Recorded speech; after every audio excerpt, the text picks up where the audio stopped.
हरे किशन किशन किशन हरे हरे, हरे राम राम राम हरे हरे। हरि ओम तत्सत। सत्यम शिवम सुंदरम। श्री राम चरित्रमानस। जय श्री राम जी की जय हो। ओम हरे कृष्णाय नमः। ओम विष्णुवे नमः। अयोध्या कांड। बड़े ही स्नेह से माता ने उन्हें हृदय से लगा लिया और नेत्रों से बहे हुए प्रेमाश्रुओं के जल से उन्हें नहला दिया। उस समय के हर्ष और विषाद को कवि कैसे कहे, जैसे गूंगा स्वाद को कैसे बतावे। श्री रघुनाथ जी ने छोटे भाई लक्ष्मण जी सहित माता कौशल्या से मिलकर गुरु से कहा कि आश्रम पर पधारिए। तदनंतर मुनीश्वर वशिष्ठ जी की आज्ञा पाकर अयोध्यावासी सब लोग जल और थल का सुविधा देख देख कर उतर गए। ब्राह्मण, मंत्री, माताएं और गुरु आदि गिने चुने लोगों को साथ लिए हुए भरत जी, लक्ष्मण जी और श्री रघुनाथ जी पवित्र आश्रम को चले। सीता जी आकर मुनि श्रेष्ठ वशिष्ठ जी के चरणों लगी और उन्होंने मन मांगी उचित आशीष पाई। फिर मुनियों की स्त्रियों सहित गुरु पत्नी अरुंधति जी ने से मिली और उनका जितना प्रेम था वह कहा नहीं जाता। सीता जी ने सभी के चरणों की अलग अलग वंदना करके अपने हृदय को प्रिय अनुकूल लगने वाले आशीर्वाद पाए। जब सुकुमारी सीता जी ने सब सासुओं को देखा तब उन्होंने सहम कर अपनी आंखें बंद कर ली।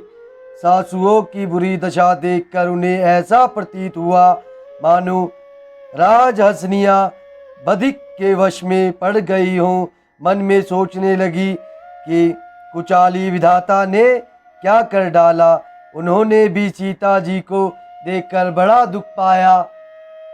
सोचा जो कुछ देव सहावे वह सब सहाना ही पड़ता है। तब जानकी जी हृदय में धीरज धरकर नील कमल के सम्मान नेत्रों में जल भरकर सब सासुओं से जाकर मिली। उस समय पृथ्वी पर करुणा करुण रस छा गई। सीता जी सबके पैरों लग लग कर अत्यंत प्रेम से मिल रही है और सब सासुएं स्नेह व हृदय से आशीर्वाद दे रही है कि तुम सुहाग से भरी रहो, अर्थात सदा सौभाग्यवती रहो। सीता जी और सब रानियां स्नेह के मारे व्याकुल है। तब ज्ञानी गुरु ने सबको बैठ जाने के लिए कहा। फिर मुनिनाथ वशिष्ठ जी ने जगत की गति को माइक कहकर, अर्थात जगत माया का है, इसमें कुछ भी नित्य नहीं है, ऐसा कहकर कुछ परमार्थ की कथाएं बातें कहीं। तदनंतर वशिष्ठ जी ने राजा दशरथ जी के स्वर्ग गमन की बात सुनाई, जिसे सुनकर श्री रघुनाथ जी ने दुसह दुख पाया और अपने प्रति उनके स्नेह को उनके मरने का कारण विचार कर धीर धुरंधर श्री रामचंद्र जी अत्यंत व्याकुल हो गए। व्रज के समान कठोर कड़वी वाणी सुनकर लक्ष्मण जी, सीता जी और सब रानियां विलाप करने लगी। सारा समाज शोक से अत्यंत व्याकुल हो गया, मानो राजा आज ही मरे हों। फिर मुनि श्रेष्ठ वशिष्ठ जी ने श्री राम जी को समझाया। तब उन्होंने समाज सहित श्रेष्ठ नदी मंदाकिनी जी में स्नान किया। उस दिन प्रभु श्री राम जी ने निर्जल व्रत किया। मुनि वशिष्ठ जी के कहने पर भी किसी ने जल ग्रहण नहीं किया।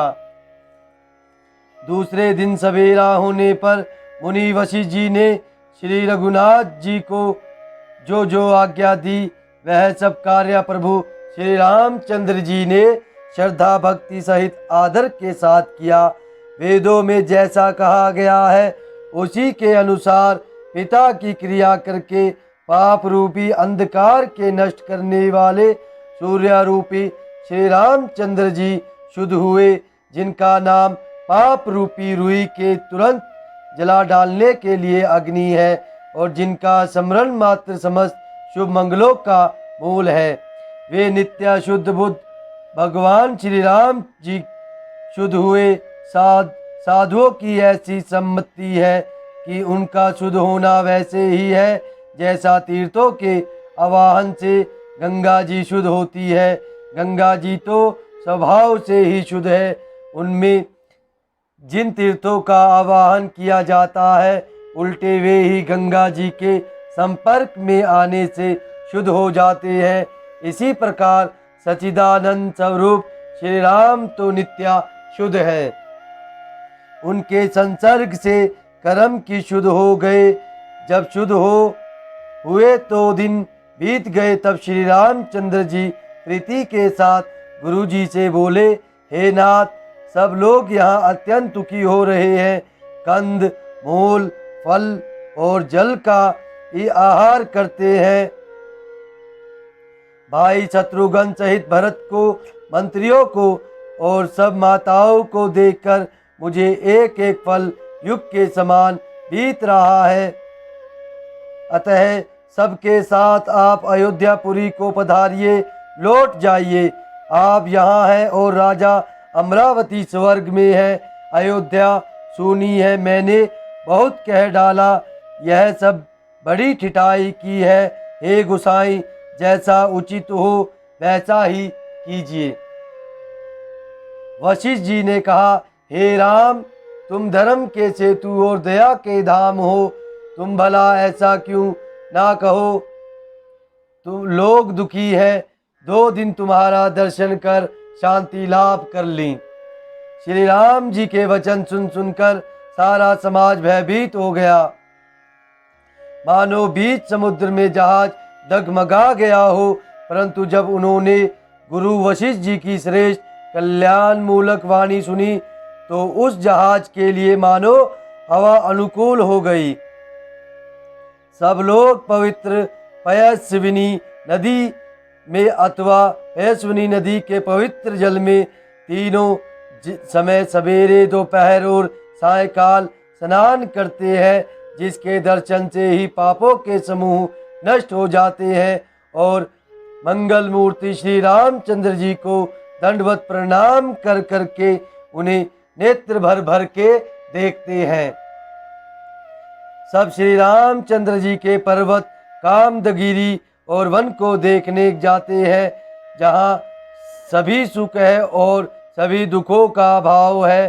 झरने अमृत के समान जल झरते हैं और 3 प्रकार की शीतल मन सुगंध हवा तीनों प्रकार के आध्यात्मिक, आदि भौतिक, आदि देविक तापों को हर लेती है। असंख्या जाति के वृक्ष, लताएं और तृण है तथा बहुत तरह के फल और पत्ते हैं। सुंदर शिलाएं हैं, वृक्षों की छाया सुख देने वाली है। वन की शोभा किससे वर्णन की जा सकती है। तालाबों में कमल खिल रहे हैं, जल के पक्षी कूज रहे हैं, भौरे गुंजार कर रहे हैं और बहुत रंगों के पक्षी और पशु वन में वैर रहित होकर विहार कर रहे हैं। कोल, किरात और भील आदि वन के रहने वाले लोग पवित्र, सुंदर एवं अमृत के समान स्वादिष्ट मधु, शुद्ध शहद और सुंदर दोने बनाकर उनमें भर भर कर तथा कंद मूल फल और अंकुर आदि की जूड़िया हड्डियों को। हरे कृष्ण कृष्ण कृष्ण हरे हरे, हरे राम राम राम हरे हरे। ओम विष्णुवे नमः। ओम नमः शिवाय। ओम हरि ब्रह्मानाय नमः। ओम नमः नारायणाय। ओम नमः भागवत वासुदेवाय। सत्यम शिवम सुंदरम। हरे कृष्ण हरे राम